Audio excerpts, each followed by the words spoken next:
Hello guys, welcome to Career Media once again. My name is Gulshan Jha. Friends, आज हम Assam state के बारे में बात करेंगे कि आसाम स्टेट में स्टेट कोटे के थ्रू क्लिनिकल ब्रांचेस लेने के लिए हमें 2024 के एग्जाम में मिनिमम कितनी मार्क्स लानी होगी और कितनी रैंक की जरूरत पड़ेगी 2024 काउंसलिंग में।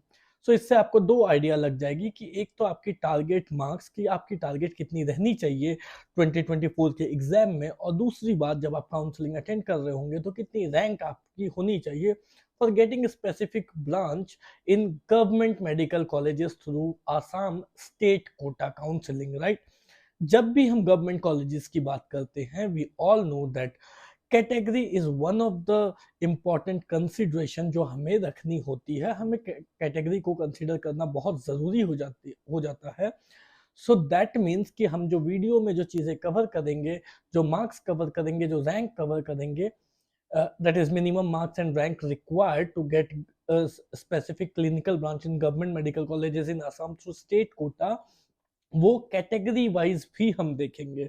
सो लेट्स स्टार्ट द वीडियो। सबसे पहले बात कर लेते हैं एनेस्थीसिया की। फॉर एनेस्थीसिया यूआर कैटेगरी के लिए आपकी rank should be somewhere under 25,905, in which case आपकी जो मार्क्स आनी चाहिए 2024 की काउंसलिंग में, जो कि सेफेस्ट मार्क्स होगी, that is 472 plus marks. That is अगर आपके मार्क्स 472 से प्लस आते हैं या उससे ज्यादा आते हैं, तो आपको, अगर आप यूआर कैटेगरी से बिलोंग करते हो, तो आपको आसाम में एनेस्थीसिया इजीली मिल जाएगी। That is you are on a safer side. ये जो मार्क्स और रैंक बताई जा रही है, दैट इज कि इतने अगर आप लेके आते हो तो आप सेफर साइड में रहोगे। सिमिलरली ईडब्ल्यूएस के लिए अगर आपकी रैंक 30,048 के अंडर रहती है, तो आपको एनेस्थीसिया गवर्नमेंट कॉलेज में मिल सकती है। इन दैट केस आपकी जो मार्क्स आनी चाहिए वो 458 प्लस आनी चाहिए।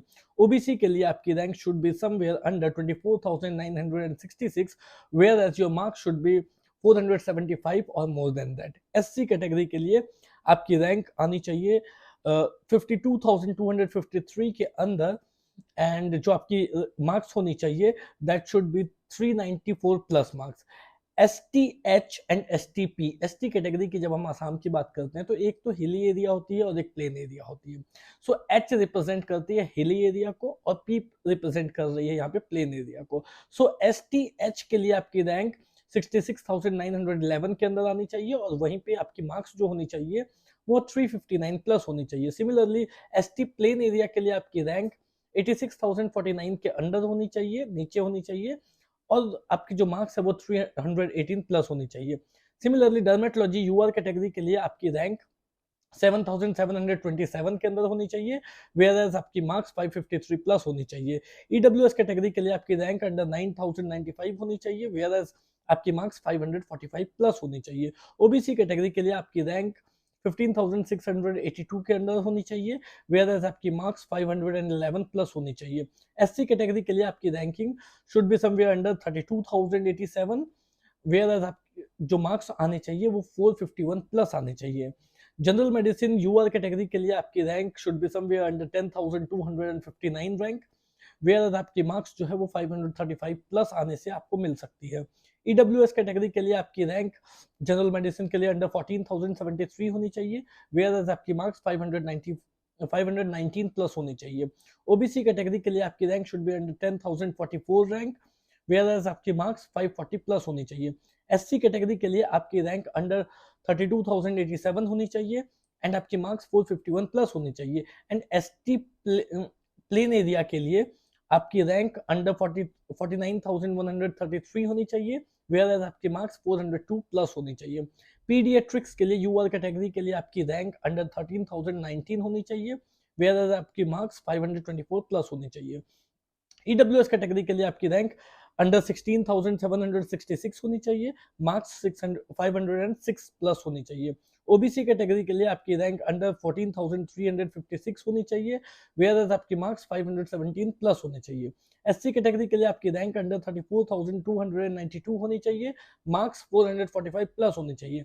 एसटी हिली एरिया के लिए आपकी रैंक 87,470 होनी चाहिए, मार्क्स 315 प्लस होने चाहिए। एसटीपी प्लेन एरिया के लिए आपकी रैंक अंडर 60,796 होनी चाहिए, आपके मार्क्स 373 प्लस होनी चाहिए। सिमिलरली पैथोलॉजी के लिए यूआर कैटेगरी के लिए आपकी रैंक अंडर 41,738 होनी चाहिए, मार्क्स 422 प्लस होने चाहिए। ईडब्ल्यूएस कैटेगरी के लिए आपकी रैंक अंडर 47,056 होनी चाहिए, मार्क्स 407 प्लस होनी चाहिए। ओबीसी कैटेगरी के लिए आपकी रैंक अंडर 47,850 होनी चाहिए, मार्क्स 405 प्लस होने चाहिए। एससी कैटेगरी के लिए आपकी रैंक अंडर 78,239 होनी चाहिए, मार्क्स 334 प्लस होनी चाहिए। एसटी हिली एरिया के लिए आपकी रैंक अंडर 65,212 होनी चाहिए, मार्क्स 363 प्लस होने चाहिए। एसटी प्लेन एरिया के लिए आपकी रैंक अंडर 76,443 होनी चाहिए, मार्क्स 338 प्लस होने चाहिए। साइकेट्री के लिए यूआर कैटेगरी के लिए आपकी रैंक अंडर 26,210 होनी चाहिए, मार्क्स 470 प्लस आने चाहिए। ईडब्ल्यूएस कैटेगरी के लिए आपकी रैंक अंडर 34,904 होनी चाहिए, मार्क्स 442 प्लस आने चाहिए। ओबीसी कैटेगरी के लिए आपकी रैंक अंडर 29,713 होनी चाहिए, मार्क्स 459 प्लस आने चाहिए। एससी कैटेगरी के लिए आपकी रैंक अंडर 53,685 होनी चाहिए, मार्क्स 390 प्लस होने चाहिए। एसटी एच के लिए आपकी रैंक अंडर 1,02,639 होनी चाहिए, मार्क्स 287 प्लस होने चाहिए। एसटीपी प्लेन एरिया के लिए आपकी रैंक अंडर 67,720 होनी चाहिए, मार्क्स 357 प्लस होने चाहिए। सिमिलरली रेडियो डायग्नोसिस के लिए यूआर कैटेगरी के लिए आपकी रैंक अंडर 5,868 होनी चाहिए, मार्क्स 566 प्लस होने चाहिए। ईडब्ल्यूएस कैटेगरी के लिए आपकी रैंक 7,537 अंडर 7,537 होनी चाहिए, मार्क्स 555 प्लस होने चाहिए। ओबीसी कैटेगरी के लिए रैंक अंडर 8,126 होनी चाहिए, मार्क्स 550 प्लस होने चाहिए। एससी कैटेगरी के लिए रैंक अंडर 13,000 होनी चाहिए, मार्क्स 524 प्लस होने चाहिए। एसटी एच कैटेगरी के लिए रैंक अंडर 35,000 होनी चाहिए, मार्क्स 442 प्लस होने चाहिए। एसटीपी कैटेगरी के लिए रैंक अंडर 20,000 होनी चाहिए, मार्क्स 493 प्लस होने चाहिए।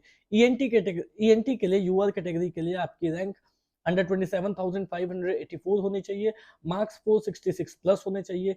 ईडब्ल्यूएस कैटेगरी के लिए रैंक अंडर 22,356 होनी चाहिए, मार्क्स 485 प्लस होने चाहिए। ओबीसी कैटेगरी के लिए आपकी रैंक अंडर 28,788 होनी चाहिए, मार्क्स 462 प्लस होने चाहिए। एससी कैटेगरी के लिए रैंक अंडर 47,487 होनी चाहिए, मार्क्स 406 प्लस होने चाहिए।